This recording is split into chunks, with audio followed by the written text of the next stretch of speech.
गुरुजी प्रणाम। खुश रहिए बेटा, खूब प्रसन्न रहिए, मस्त रहिए, खूब स्वस्थ रहिए। कैसे हो? ठीक है गुरुजी।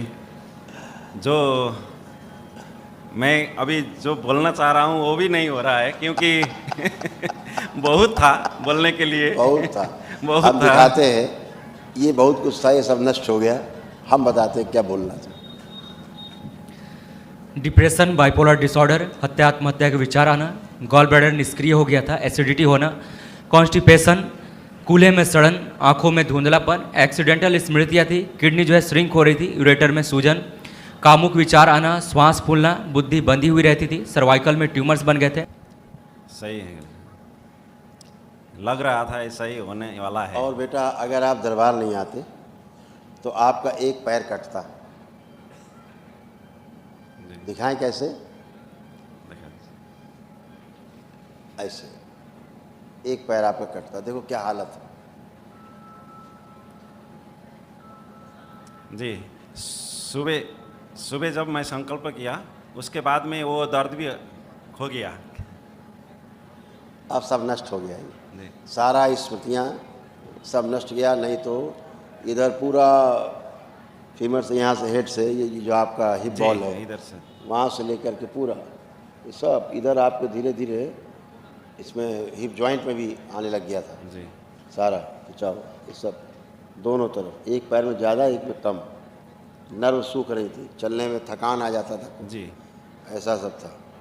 पैरों में इन्फेक्शन फैल रहा था, घुटने गल रहे थे, पस पड़ रहा था अंदर, पैर सुन्न हो जाते थे, बैठ के उठने में समस्या होती थी, ताकत लगाते थे क्योंकि मोटा नर्व डैमेज हो रही थी। रीढ़ की हड्डी भी गल रही थी आपकी, कूल्हे गल रहे थे।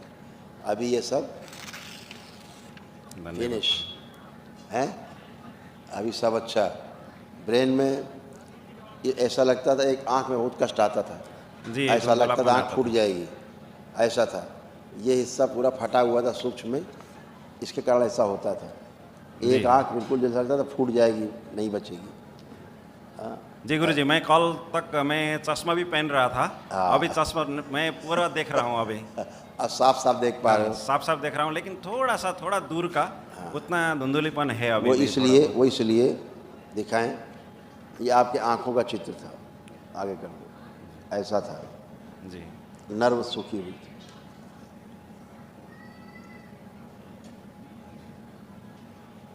जी गुरुजी।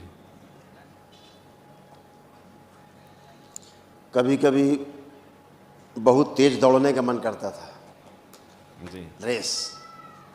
एक जगह में मन नहीं बैठता है। रेस करने का मन करता था। बहुत क्रोध, जब क्रोध आता था तो भयानक क्रोध था।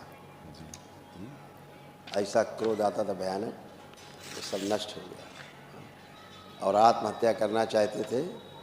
सुसाइडियल थॉट्स बहुत गंभीर थे। लगता था नष्ट, शेष कुछ शेष नहीं। ये वाला भी जो कष्ट था, वो वाला ये भी नष्ट, खत्म। बाकी जो कष्ट आपको और बताए थे ये सारे ये भी सब फिनिश, खत्म। कल जब वन डे हवन किया उसके बाद में जब बाहर आया तो मैं उड़ रहा था पूरा। इतना मैं मेरा दोस्त को मैं बहुत बहुत धन्यवाद देना चाहता हूँ। तो मेरा भैया भी है, हम लोग एक्चुअली कतार में बैठते हैं, हम लोग कतार में। तो पहले भी आपका मैं वीडियो तो देखता था यूट्यूब में, लेकिन उतना मुझे नहीं लग रहा था। लेकिन एक मन में एक जिज्ञासा था कि हम लोग जितना मैं भी बहुत गुरु के पास में जाता था, भजन कीर्तन करता था, सब कुछ करता था, लेकिन जो चिकित्सा का समय आता था ना, जब सब लोग बोलते थे कि डॉक्टर के में जाओ। अरे डॉक्टर के में जाने से अपना कर्म फक्त नहीं करता था। मैं लोग के साथ में क्वेश्चन भी पूछता था, लेकिन सही जवाब नहीं मिल रहा था। तो ऐसा कौन लोग कहते थे डॉक्टर के पास जाओ? जी ऐसा कौन बोलता था? नहीं, गुरु लोग। गुरु लोग बोलते थे डॉक्टर के पास जाओ। खुद भी परेशान है ना वो लोग तो। अच्छा। गुरु खुद भी परेशान है। तो जब मैं गुरु के पास में आके जाता था, एक बार मैं ये सुखासन में अच्छा से मैं बैठने भी नहीं सकता था। मैं मेरा गुरु के पास में जाके मैं बोला था कि मैं बैठने के लिए बहुत मुसीबत है। तो अभी कल से मैं आराम से मैं बैठ रहा हूँ। आज सुबह से बहुत आट रहा हूँ। अब तो बच्चों की तरह बन गया। उठो बैठो, बैठिए, उठिए, खड़ा करिए, बैठिए, एकदम बच्चों की तरह हो गए, खड़े होइए, ऐसे करिए तो 3 बार, ऐसा ऐसा बन गए बच्चों की तरह, जी है बन गया। तो अब वो जो बोलते हैं कि डॉक्टर के पास जाओ, तो क्या डॉक्टर कर्म भोग काट देगा?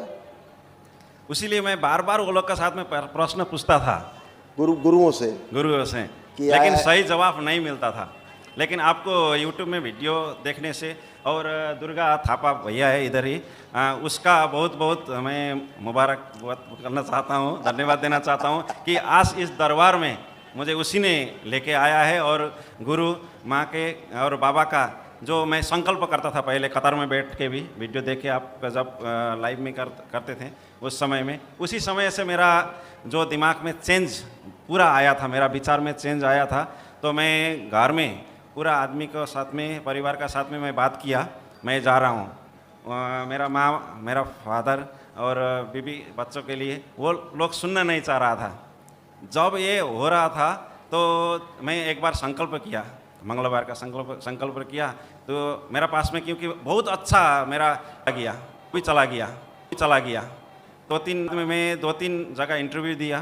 तो वो इंटरव्यू में कभी कभी मैं ज़्यादा बात किया, वो मुझे बाद में लगा ये बात, तो इंटरव्यू भी कैंसिल हो गया है, सिलेक्ट नहीं हुआ। तो अभी जी क्या शुभ नाम है आपका? मेरा रमेश बांसतोला, मैं नेपाल से हूँ। आप नेपाल रहते जी, हैं? मैं नेपाल कतार से जिंदाबाद। नेपाल आके इधर आया। जी नेपाल जिंदाबाद। जी, धन्यवाद बहुत आप बहुत। बहुत अच्छे बच्चे हो, और आपने ठीक से बात को पकड़ा, गहराई से पकड़ा आपने, तो आप दरबार आ पाए। सिर्फ गुरु कहला लेने से, या सफ़ेद वस्त्र या पीत वस्त्र या गेरुए वस्त्र पहन लेने से, सर मुड़ा के बैठने से या बाल दाढ़ी बढ़ा लेने से कोई संत नहीं बन जाता, और कोई गुरु नहीं बन जाता। ठीक, गुरु बनता है आदमी अपने अनुभव से। अनुभव होता है तो वैसा आचरण होता है, फिर वो दिखता है। जी और जिसको अनुभव होता है वो दूसरों में अनुभव करा सकता है। जिसको अनुभव नहीं हुआ है, केवल सूचना है, किताब से पढ़ लिया, फिर किताब से पढ़ करके वही बोल रहे हैं, ये काम तो टीचर करता है स्कूल में, कॉलेज में। जी तो टीचर में और उसमें क्या फ़र्क है? तो ये आचार्य हैं, गुरु नहीं हैं। ये जो भाषण देते रहते हैं, ये जो तमाम बातें बताते रहते दुनिया भर की, लोग गुरु जी करके संबोधित करते हैं, ये गुरु नहीं है, ये आचार्य है। यानी जो पढ़ा हुआ है पीछे परंपरा में, वो आगे लोगों को बता रहे हैं। परंपरा में जो मिला है पढ़ने को, ऐसा करना है, ऐसा नहीं करना है, सबको बता रहे हैं। तो लिखा हुआ है शास्त्रों में, वर्णित है, तो वो बता रहे हैं लोगों को, सूचना को आगे बढ़ा रहे हैं। जी अनुभव नहीं दे रहे हैं। क्यों? खुद को अनुभव नहीं हुआ है। इसीलिए मैं बताता हूँ कि गुरुओं से आप क्या पूछते थे। आप गुरुओं से पूछते थे कि मैं तो कामुक नहीं हूँ, मैं कामुक नहीं होना चाहता, फिर भी मेरे को कामुक स्पंदन होते हैं, मेरा वीर नाश होता है जी कामुक विचार आते हैं। ये क्यों आते हैं मेरे को? इसको मेरे को रोको, कुछ उपाय करो। तो क्या बोलते थे? डॉक्टर के पास जाओ। ये सही है। और गुरु लोग बात को पलट देते थे, जी है घुमा देते थे, यही करते थे। जी तो समाधान कैसे होगा? वो मालूम हुआ कि हाँ समाधान। ठीक, ऐसा समाधान तब होता है सही, जब आप सही की पूजा अर्चना करते हैं। जब तक पूर्ण गुरु नहीं मिलता बाबा जैसा पूर्ण गुरु नहीं होगा जहाँ पर, और बाबा जैसा पूर्ण गुरु नहीं होगा तो शिव और शक्ति एक साथ नहीं होगा। और जब शिव और शक्ति एक साथ नहीं होता तो भोग नहीं कटते, कर्म भोग नहीं कटते। जी और ये बेसिकली प्रॉब्लम कर्म भोग की है। तो कर्म भोग आपका पूर्ण गुरु काट देता है। ये अधिकार पूर्ण गुरु को है। ये अधिकार भगवान को भी नहीं कि किसी के कर्म भोग काट दे। जी कलयुग में नहीं है। नहीं है, नहीं, किसी युग में नहीं है। ये अधिकार सिर्फ पूर्ण गुरु को है। भगवान भी जब अवतार लेते हैं तो अपने कर्म भोग के कारण ही अवतार लेना पड़ता है, उनको लेना पड़ता है। तमाम बार देखा है आपने तमाम लोग अवतार लेते हैं, कर्म भोग करते हैं अपने काटने के लिए, कभी श्राप मिल गए, कभी होता मंगलकारी है वो उनका जन्म, लेकिन भोग तो काटने पड़ते हैं। लेकिन भोग काटने का केवल अधिकार पूर्ण गुरु के पास है, जो ऐसे चुटकी में आपके कर्म भोग काट देता है, जो प्रमाण है यहाँ पर। जैसे आप तमाम गंदगी से ठीक होकर के खड़े हो, कोई गंदगी नहीं, कोई कष्ट नहीं, कोई रोग नहीं, शारीरिक मानसिक आध्यात्मिक कोई कष्ट आपको बाकी नहीं, क्योंकि जिन कर्म भोग के कारण आपको ये रोग बन रहे थे, कष्ट थे, वो सारे कर्म भोग कट गए, नष्ट हो गए, इसलिए आपको कोई कष्ट नहीं। गुरुजी, मैं पहले 8 साल हो गया, 8 साल से मैं एक संकल्प लिया है कि नेपाल को सनातन धर्म सापेक्ष राष्ट्र बनाना है और सनातन चिकित्सा को भी आगे बढ़ाना है, क्योंकि सबसे प्राचीन चिकित्सा है सनातन चिकित्सा। ये मैं पहले पढ़ा था, अभी देखिए, अब देखा, अभी देखने के लिए मिला। ऐसा ठीक है, तो अब आपको दिखा। हाँ। तो दरबार ने भी निर्णय किया है कि नेपाल में, नेपाल वासियों के लिए वहाँ दरबार बनेगा।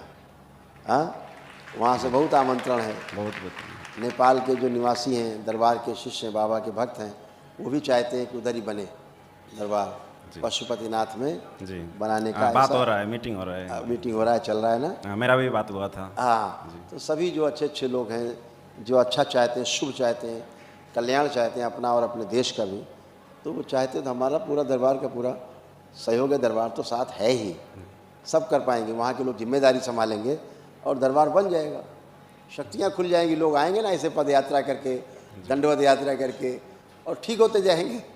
ये तो बाबा माँ की कृपा होना चाहिए।